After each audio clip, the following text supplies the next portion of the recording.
दोस्तों, मार्केट में चाहे दाल चावल खरीदते टाइम 10 बार सोचना पड़े, लेकिन जब नमक की बारी आती है तो दिल और दिमाग दोनों एक ही बात कहते हैं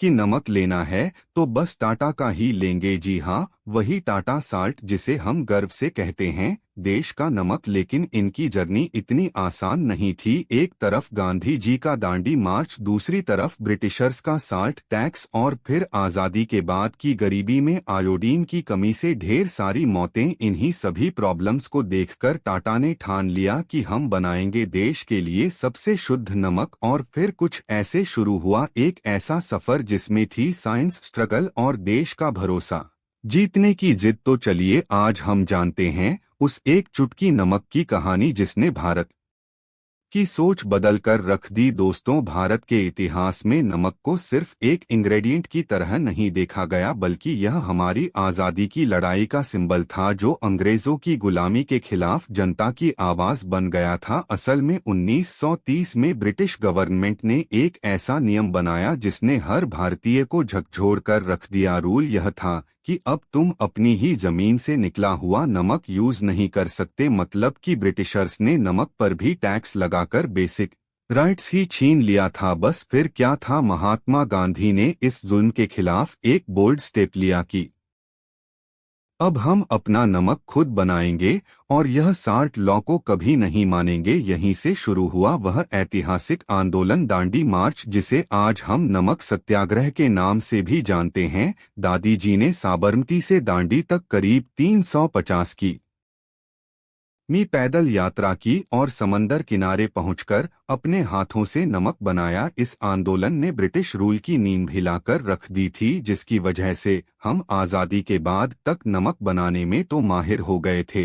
लेकिन इसके साथ एक बहुत बड़ी प्रॉब्लम भी थी जिस पर किसी का भी ध्यान नहीं जा रहा था, आयोडीन डेफिशिएंसी। मतलब आयोडीन की कमी। असल में समुद्र से निकाले गए नमक में बहुत कम मात्रा में आयोडीन होता था, जिससे बॉडी की जरूरतें पूरी नहीं हो पाती थी। साथ ही अक्सर लोग फुला हुआ नमक खरीद कर लाते थे जिसमें मिट्टी, कीड़े और फंगस तक लगे रहते थे, जिसकी वजह से 1980 के टाइम एक ऐसा साइलेंट क्राइसिस पूरे देश में फैल रहा था जो आने वाली पीढ़ियों के लिए बहुत बड़ा खतरा बन सकता था। असल में भारत की जनता, खासकर गांव वाले इलाके, आयोडीन डेफिशिएंसी से बुरी तरह से प्रभावित थे। और यह कोई छोटी मोटी समस्या नहीं थी, बल्कि आयोडीन की कमी से थायराइड ग्लैंड पर असर पड़ता था, जिसके चलते बड़ी पॉपुलेशन में घेंघा जैसी बीमारी काफी तेजी से बढ़ने लगी थी। इस बीमारी में गले की ग्रंथि फूल जाती है और सांस लेने में प्रॉब्लम होती है, और यह बच्चों के ब्रेन डेवलपमेंट पर भी सीधा असर डाल रही थी। कई बच्चों में तो क्रेटिनिज्म यानी बौनापन जैसी सीरियस कंडीशन देखने को मिली, जहां बच्चा ना ठीक से बोल पाता था, ना चल पाता, और शारीरिक व मानसिक रूप से पूरी तरह से अविकसित रह जाता था। यहां तक कि प्रेग्नेंट महिलाएं भी इस बीमारी का शिकार थी। उनके डिलीवरीज अक्सर प्रीमेच्योर होती थी, बच्चे कम वजन के साथ पैदा होते थे और आगे चलकर उन्हें ग्रोथ प्रॉब्लम्स फेस करनी पड़ती थी। यह सब धीरे धीरे एक नेशनल हेल्थ इमरजेंसी बनता जा रहा था। और फिर इसी बीच मिनिस्ट्री ऑफ हेल्थ और वर्ल्ड हेल्थ ऑर्गेनाइजेशन ने एक साथ मिलकर सरकार को एक अर्जेंट रिपोर्ट सौंपी। उन्होंने साफ साफ कहा कि अगर इस क्राइसिस को रोकना है तो फिर हर घर में सिर्फ आयोडाइज्ड साल्ट पहुंचाना होगा। लेकिन दोस्तों, चैलेंज यह था कि इसे ग्राउंड लेवल पर इम्प्लीमेंट कैसे किया जाए, कौन लेगा आखिर इसकी जिम्मेदारी, और क्या इंडिया में है वह टेक्नोलॉजी और एक्सपीरियंस। उस समय श्री एनडी तिवारी, जो इंडिया के इंडस्ट्री मिनिस्टर थे, उन्होंने एक ऐसा कदम उठाया जो कि आज भी एक इंस्पिरेशन है। असल में इस प्रॉब्लम को डिटेल में जानने के बाद से वह पहुंचे श्री दरबारी सेठ के पास, जो कि उस समय टाटा केमिकल्स के हेड थे और साथ ही जेआरडी टाटा के बेहद करीबी दोस्त भी। तिवारी जी ने दरबारी सेठ से पर्सनली रिक्वेस्ट की, सर प्लीज आप इस प्रॉब्लम को सीरियसली लीजिए और इस देश को कोई रास्ता दिखाइए। अब यह कोई सिंपल टास्क तो था नहीं, बल्कि इसके लिए टाटा को एक ऐसा साल्ट बनाने की जरूरत थी जिसमें साइंटिफिक एक्यूरेसी के अकॉर्डिंग आयोडीन मिक्स किया गया हो। लेकिन इसके लिए ना तो इंडिया के पास सही टेक्नोलॉजी मौजूद थी और ना ही ऐसा कोई पास्ट एक्सपीरियंस, और सबसे बड़ा चैलेंज सरकार ने सैंपल तैयार करने की टाइमलाइन रखी थी, सिर्फ 1 महीना। अब टाटा के पास में दो ऑप्शंस थे, या तो मना कर दो या फिर एक इम्पॉसिबल लगने वाले काम को पॉसिबल बनाकर दिखाओ। किसी भी बिजनेस लीडर के लिए यह एक ऑलमोस्ट इम्पॉसिबल मिशन था। लेकिन टाटा कभी भी सिर्फ एक बिजनेस ग्रुप थोड़ी ना रही है, वो हमेशा से रहा है देश के डेवलपमेंट का हिस्सा। इसीलिए सेठ जी ने बिना एक दिन भी वेस्ट किए टाटा केमिकल्स की पूरी टीम को एक्शन में ला दिया, और फिर दिनरात काम करके उन्होंने अपने वादे के मुताबिक 1983 में पहली बार आयोडाइज्ड साल्ट का सैंपल तैयार किया। यह नमक टाटा के लिए सिर्फ एक नया प्रोडक्ट नहीं था, बल्कि यह थी नेशनल ड्यूटी जिसे कि देश हित में बनाया गया था। लेकिन दोस्तों, टाटा के लिए अभी यह काम खत्म नहीं हुआ था, क्योंकि एक प्रोडक्ट बनाना तो आसान है, लेकिन उसे पूरे देश तक पहुंचाना एक अलग ही लेवल का चैलेंज होता है।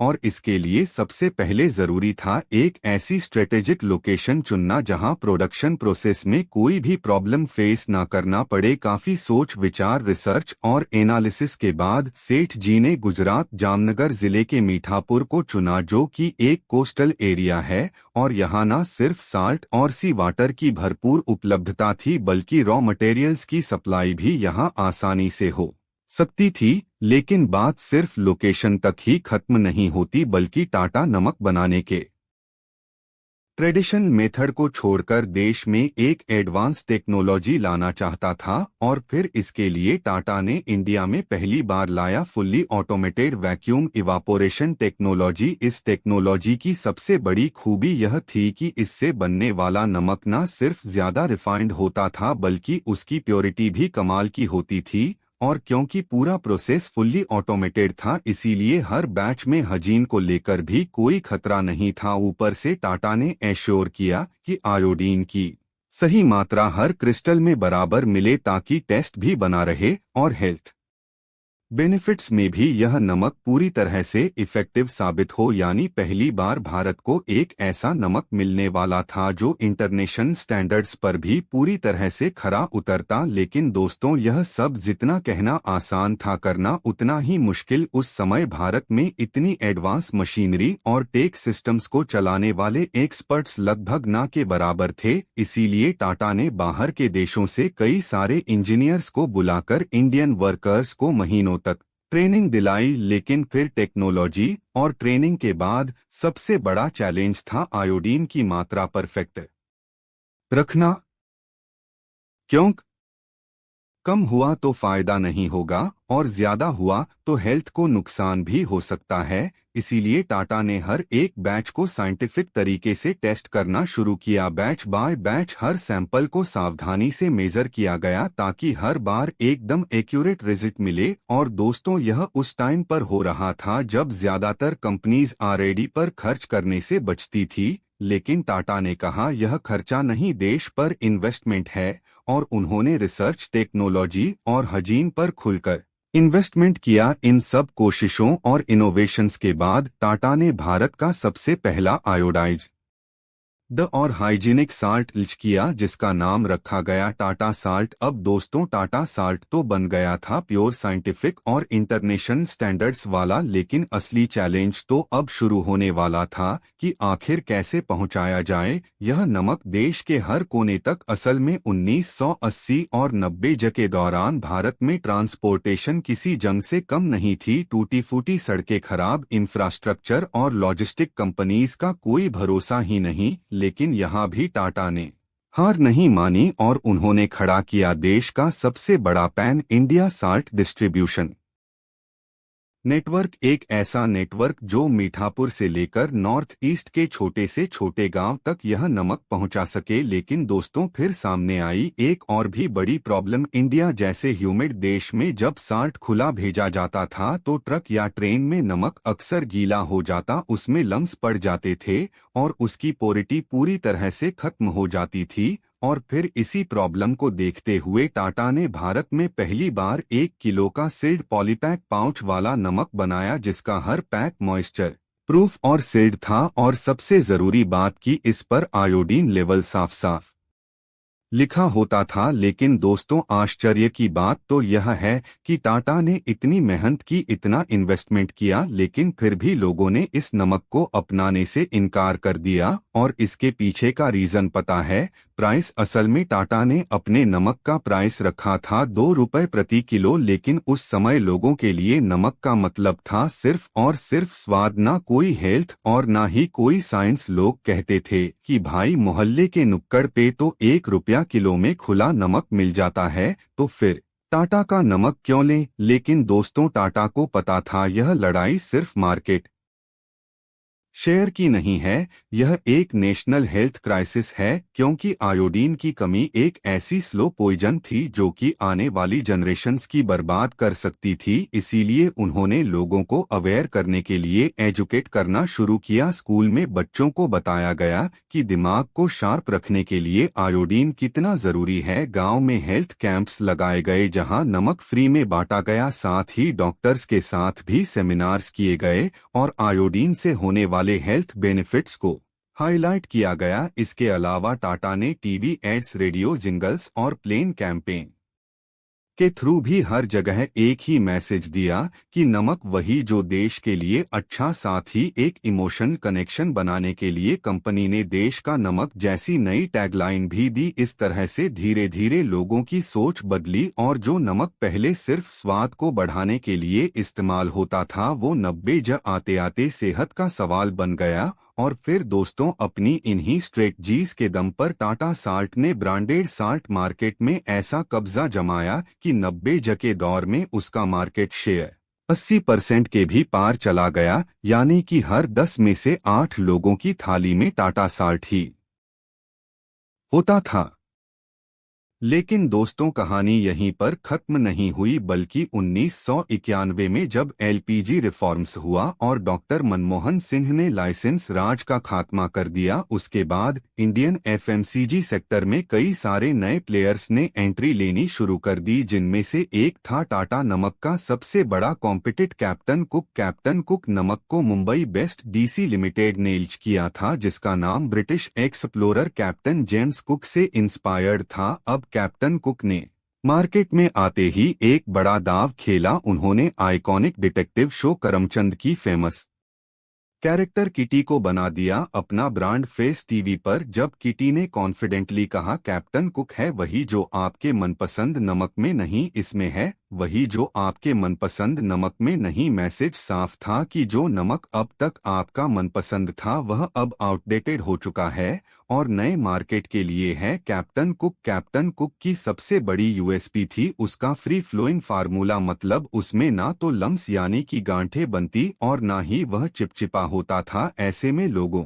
को लगा कि यह ज्यादा रिफाइंड और मॉडर्न प्रोडक्ट है, इसीलिए लोग टाटा को छोड़कर कैप्टन कुक पर मूव करने लगे। उस दौर में दूरदर्शन भारत की 70% आबादी तक पहुंच रखता था और कैप्टन कुक ने भी इस मौके को हाथ से नहीं जाने दिया। उन्होंने दूरदर्शन पर एग्रेसिव एड कैंपेन चलाया और जैसे ही जी टीवी हुआ वह वहां भी पहुंच गए। जी टीवी की लो कॉस्ट एड स्लॉट्स को पकड़कर कंपनी ने बहुत ही एग्रेसिवली अपने ब्रांड को प्रमोट किया। जहां टाटा साल्ट खुद को सिंपली आयोडाइज्ड साल्ट कह रहा था, वहीं कैप्टन कुक ने कहा कि हम न सिर्फ सेहत बल्कि आपकी सहूलियत का भी ख्याल रखते हैं। इन सभी एफर्ट्स के बाद कैप्टन कुक की सेल बढ़ने लगी और शुरुआती दौर में तो कंपनी का दावा था कि हर साल ब्रांड 300% की स्पीड से ग्रो कर रहा था। इसके अलावा सिर्फ 4 सालों में ही यह 100 रुपए करोड़ का ब्रांड बन गया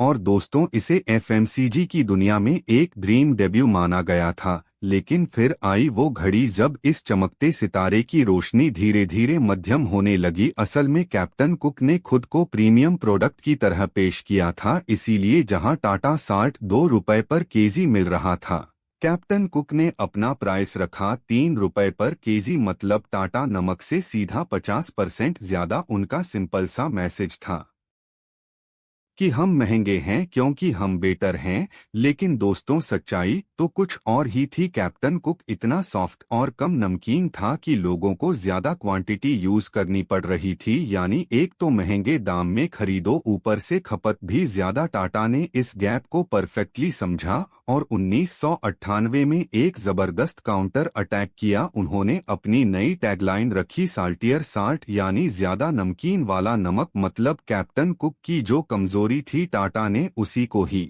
अपना यूएसपी बना लिया। साथ ही टाटा ने कैप्टन कुक की तरह अपने नमक को भी फ्री फ्लोइंग बना दिया।